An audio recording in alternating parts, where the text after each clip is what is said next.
જય માતાજી મિત્રો, જુઓ તો ખરા હવારનો માહોલ તમે જોઈ શકો છો. એવું જ લાગે છે કે આબુ આવી ગયા છે. આપણે જો ખાલી આપવાનો માહોલ.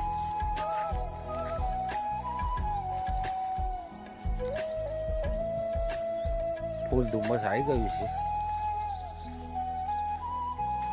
જો તમને આગળનું બતાડીએ.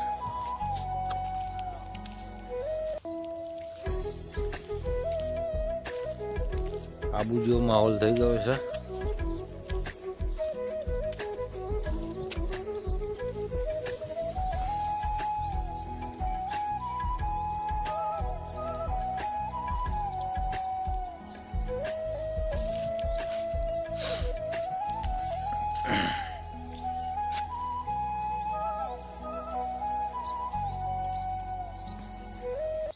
આ કાપેલી ડોગર હતી, જોયો ડોગર પર ઉગી ગઈ.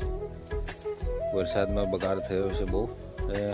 વરસાદ બંધ થયો ને બીજા દાડે ધુમ્મસ આવી ગયું છે.